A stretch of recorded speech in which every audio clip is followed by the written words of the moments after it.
Som a Corbera d'Ebre. En aquest paisatge, a finals del mes de març i principis d'abril de 1938, l'ofensiva franquista en el front d'Aragó va fer recular l'exèrcit de la República cap al riu Ebre. Nombrosos efectius de la 15a Brigada Internacional van quedar encerclats, entre ells el batalló Lincoln Washington.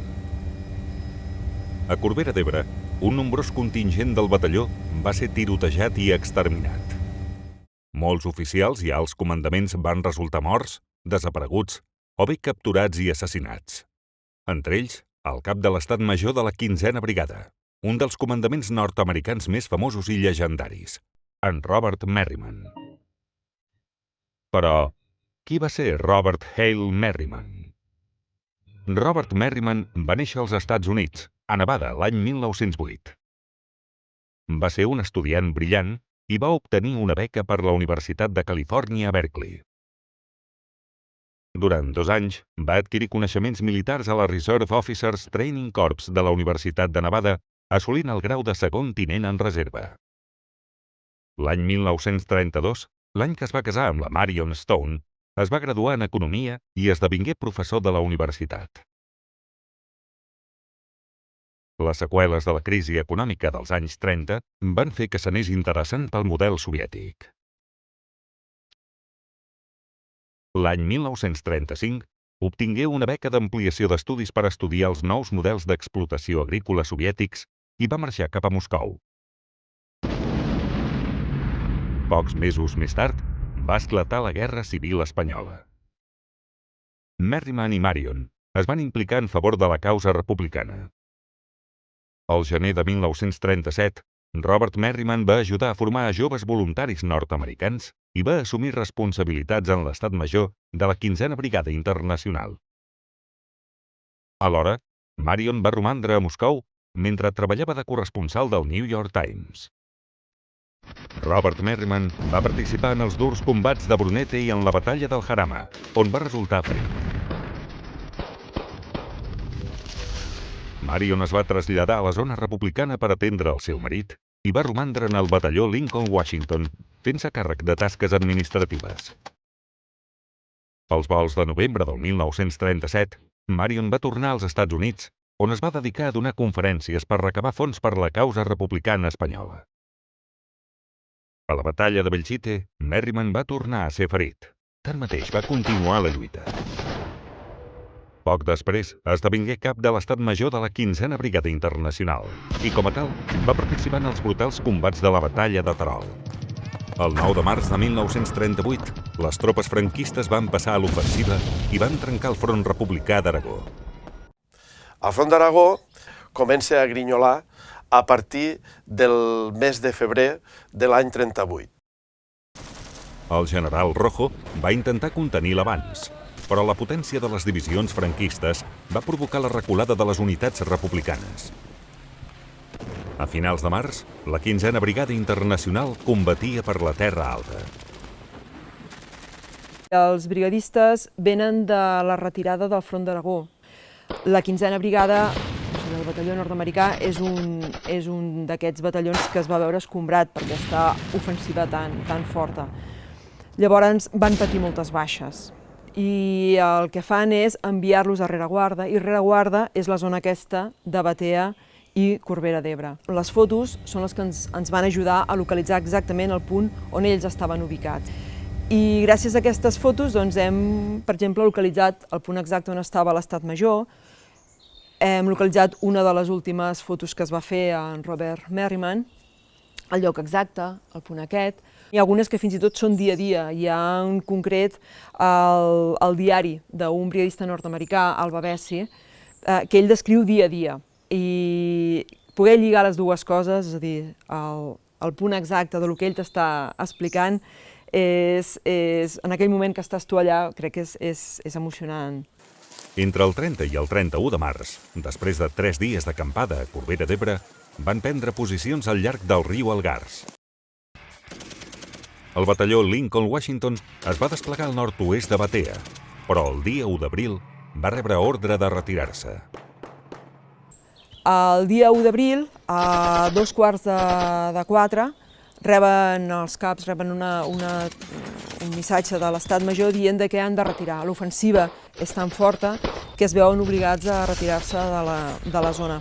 Per tal d'evitar que la retirada sigui cada cop més desordenada i més caòtica, els comandaments decideixen cridar a l'ordre als soldats i amenaçar-los seriosament de que qualsevol que aparegui sense la seva arma reglamentària i de més serà passat per les armes. Van sortir de la venda de Sant Joan. Això està entre Batea, Nonars, me penso, bueno, per la zonaesta de l'Aragó. I van marxar tots, segons diuen 700 o 800. I se'n van en direcció com si anessin cap a Vilalba, dels Arcs, però com que ja és de nit, hi ha grups que se separen. Teòricament, de la venda de Sant Joan també baixen per la carrerada, Canyada, fins a la carretera de Vilalba, la Vilalba Gandesa. Allí diuen que es partixen. Uns van cap a la part de la Fadrella en direcció cap a Ascó a buscar l'Ebro i els altres baixen cap aquí. Un grup del batalló nord-americà acaba anant a Vilalba dels Arcs, i acaba entrant, sense voler, evidentment, de nit, en un campament de la primera divisió de Navarra.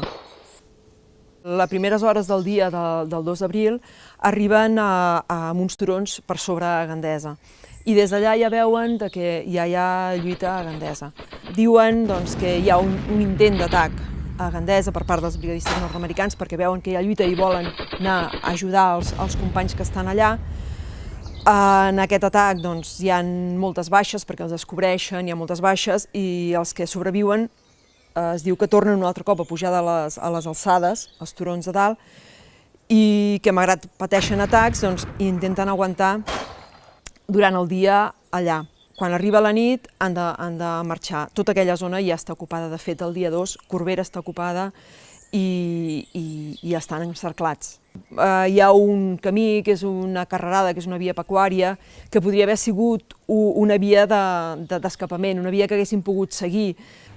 El que realment no saben és que aquesta carrerada, quan troba la carretera d'entre Corbera i Gandesa, hi ha uns talussos molt grans que queden, el batalló queda entremig, i allà, segons comenta la gent de la zona, hi havia un campament de soldats nacionals. Aquest grup està comandat, en aquest cas, per Robert Hale Merriman. Ell no ha deixat els seus homes, ell està fent aquesta retirada més o menys organitzada, l'està fent amb ells. De cop i volta comença a sentir-se crits d'alto, i que per una banda marxa en Merriman i en Dave Doran, que és el comissari polític, marxen per una banda, i això és l'últim que se sap d'ells. Se senten trets i és l'últim que se sap. De fet, es va establir una carrera entre les unitats republicanes i les forces feixistes per arribar a l'Ebre. Els franquistes, però, van anar més de pressa i van ocupar Corbera d'Ebre pels vols del migdia del dia 2 d'abril. Els soldats del Lincoln Washington es van acostar a Corbera la nit del mateix dia 2, quan el poble i els accessos ja havien estat ocupats. La vall del riu Sec amenaçaven convertir-se en una ratera. Segons algunes fonts, cap a les 10 del vespre del 2 d'abril, Robert Merriman i Edgar Cody van ser abatuts en una vinya a la vora de Corbera. Hi ha, però, la possibilitat que resultessin capturats i conduïts a alguna casa del poble abans de ser interrogats i executats. I el que ens van informar la gent de Corbera era que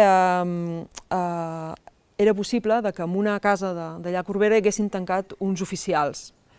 Clar, sabent que oficials capturats del batalló nord-americà hi havia en Robert Hale Merriman i en Dave Doran, que era comissari polític, era molt possible que algun d'aquests estigués allà. Quan s'aconseguia capturar enemics, s'intentava detectar, o bé per raons lingüístiques o per trets físics, si eren soldats internacionals. en cas de que això fos així, tenien pràcticament un 100% de possibilitats de ser executats. El que explica la gent de Corbera d'Ebre és que els brigadistes que són executats o que es troben morts a prop de Corbera són portats a una zona de Corbera que se'n diuen les Eres i allà els fan una fossa i els enterren allà mateix. Quasi tots estan enterrats a una zona determinada del poble, a la part de detrás del poble, menys un que està enterrat a la banda contrària del poble. Hi havia tres brigades de persones, que anaven 3 o 4 persones, que anaven a fer els clots per enterrar-los. 2 encara vivien. Un era molt gran, invadir el lloc determinat on estava el mort, i l'altre, que ell tenia 16 anys. I havien convocat a son pare, però son pare no es trobava bé. Va fer el clot, el va mirar, el va veure, però llavors diu que l'enterrat no el va enterrar ell. Van vindre detrás una altra brigada i van enterrar. Tot el que ens explicava ens va donar una miqueta a pensar que allà hi havia algú ni que fos una mica important. I clar, dels nord-americans el que va desaparèixer, que no se sap exactament què li va passar, és en Robert Hale Merriman. Estem parlant del comandant de la 15a Brigada, del jefe de l'Estat Major de la 15a Brigada. És un cap reconeixible, és un cap amb molta influència, és capturat i si és executat, doncs han executat un jefe d'Estat Major. De fet, el que sí que sabem del cert és que l'últim diari de Robert Merriman està en possessió de l'exèrcit franquista.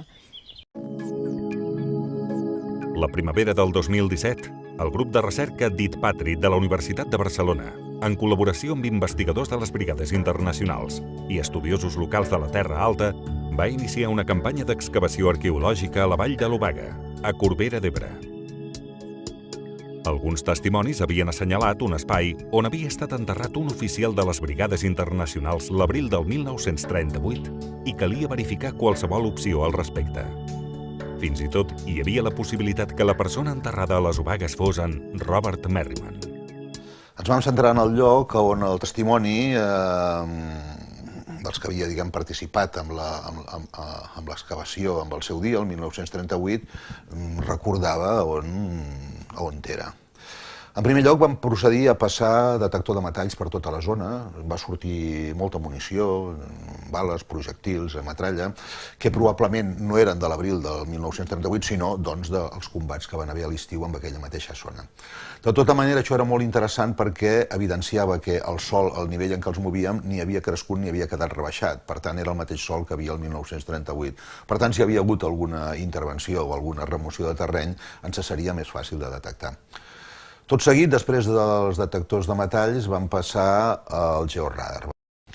La informació del georadar no va ser positiva. No va haver cap indici que digués o que indiqués que a la zona, prospectada pogués haver una fossa similar. Per tant, no va funcionar.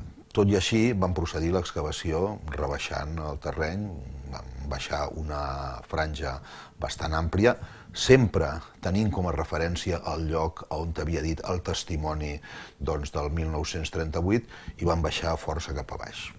No va sortir res, ni tan sols vam poder documentar la possibilitat de que hagués hagut una excavació d'una fossa i que després hagués quedat abandonada. Què va passar? És difícil de saber. Potser el testimoni es va equivocar en l'apreciació del lloc. Podria ser que l'excavació de la fossa l'haguessin iniciat l'any 38, però que no haguessin dipositat el cadàver. Podria ser que l'haguessin dipositat i que després l'haguessin tret, perquè les setmanes que van seguir fins a la batalla de l'Ebre van ser molt convulses. Potser en adonar-se compte de qui era, van procedir a portar-lo cap a un altre lloc o fer-la desaparèixer de manera més efectiva. O potser ens vam equivocar nosaltres de lloc directament i vam estar excavant amb el lloc equivocat i potser es tractava d'anar 5 metres o 10 metres més enllà, però això és molt difícil, no pots anar perpetuant la zona d'investigació, efectivament. El cert és que no van sortir, no van poder recuperar aquesta persona.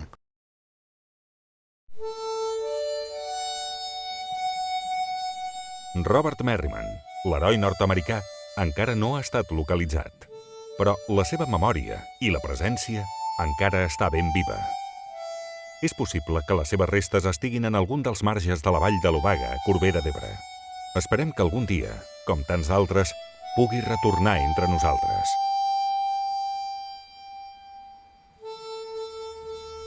La recuperació dels morts i desapareguts de la Guerra Civil Espanyola continua sent un dels grans reptes del nostre país.